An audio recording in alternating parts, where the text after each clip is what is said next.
Hello guys, welcome back to another video on the channel, and today I'm going to be doing my my day 1 and day 2 review of the World Cup. Why day 1 and 2 is because Ecuador was on day 1 and then the other 3 were on day 2.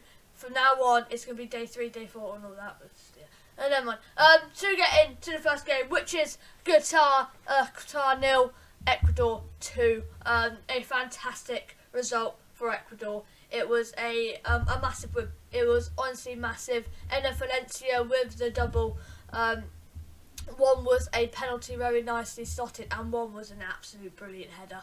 It was a very good result for Ecuador. They deserved it. I thought they played really well, but Qatar were they were really, really uninspiring. They were poor. They just weren't. You know, everyone thought they weren't going to be that great, or loads of people thought they weren't going to be that great, and it showed. They just weren't that great, and they didn't really offer too much. They had one chance, I think, just for half time, but honestly, you should be scoring that.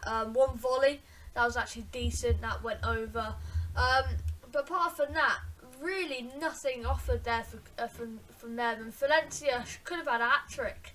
A goal got off, disallowed for offside. Controversial, but I think they got the right decision. But yeah, Ecuador, very good win. That puts them second in the table at the moment, and that leaves Qatar in fourth. Yeah, it wasn't that great for Ecuador. Qatar, it wasn't inspiring at all. And yeah, really good win for Ecuador.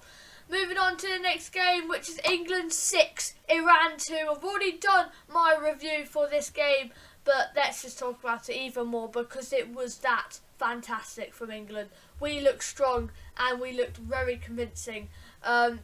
Brilliant result. Brilliant result for us. That's 6 goals in a World Cup. You'd never really get them at all. And we just looked proper good. We were getting into the game when Bellingham scored. It started to floodgates. Literally, we were just unbelievable. It was 2 goals in 3 minutes. It was Bellingham 35th, Saka 43rd, Sterling 46th, 45th plus 1 minute. And yeah, absolutely magnificent. What a win from England. 13 shots to their 8. 7 on target to their 3. We had nearly 80% possession. We dominated them on the possession stats. 700. We got over 500 more passes than them. We dominated them. 6-2. That of course puts us top of the table, looking really, really good. I'm really proud of the lads, and I'm very excited for what this World Cup can hold for us. Iran, on the other hand, they had Tremaven, who yeah, it looked like their bright spark, and he showed it with 2 goals. A controversial penalty in the 90 plus 13th minute, but yeah, we should have had a pen in the first half. I don't know why that wasn't given, but in the end, we got the result. That's the main thing, and yeah, what a win! A 6-2 thrashing. Moving on to the 4 o'clock game: Senegal 0, Netherlands 2. A late show for the Dutch. None conceded for the Netherlands, which is really good. I think they played a 5-back. Yeah, 3-4-1-2. So yeah, a 3-back. It was a good formation for the Netherlands. I think they looked quite good, Netherlands. I watched it. I watched I think like a good majority of it. It just wasn't. It wasn't the greatest game. It was pretty boring until Gakpo in the 84th minute got a glancing header just in front of Edouard Mendy, and then I didn't even see Klaasen's goal. But yeah, actually, obviously, yeah, it was a decent goal. It was a shot, keeper saved it, and then a finish. It was quite nice from Klaasen. But yeah, that's a massive win for the Netherlands. That puts them into top of the table. That puts Senegal in 3rd, making Senegal having to win against Qatar next game, and also Ecuador as well. Yeah, they play Qatar on Friday. They have to beat Qatar and then have to beat Ecuador. But yeah, what a good win for Netherlands. Puts them top of the table, puts them in strong and comfortable position.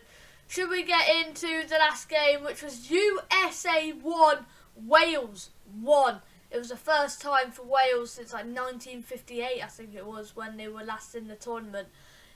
It was a very, very poor first half for Wales. They didn't look good at all.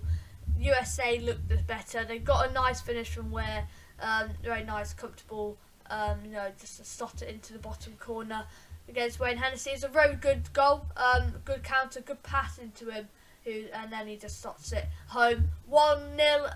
It looked a very good first half for USA. In the end, Wales had more shots than them. They had 6 shots to Wales' 7, 1 on target to Wales' 3, 59% possession to Wales' 41. So it looked very good for Wales in the second half. Really proved they were poor in the first half. Team talk really helped them, and they went out for the second half, and they actually played really good football. Bale did a few stupid passes here and there where I think he could have just taken a touch and got it out of his feet and passed it, tried to do like trick passes. But in the end, he had one good moment, and that's when he won the penalty, took the penalty, and just about scored the penalty to make it 1-1.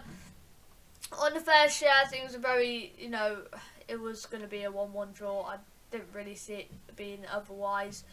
And yeah, USA, it was very even match. And that puts Wales in second, USA in third. So all to play for in Group B. Looking at the table, even though I've said it, let's just go through it all together. In Group A goes Netherlands, Ecuador, Senegal and Qatar. And in Group B, England, Wales, USA and Iran. There was a first 2 days of the World Cup. We're starting to do now day 3, day 4, day 5 and all that. It'll be a day later, so it'll be like day, let's say it's day 3 now, but I'm doing day 2 and that now. Then yeah, it just I don't have time to do it after the games because I've got school. So yeah, that's wrap up the video.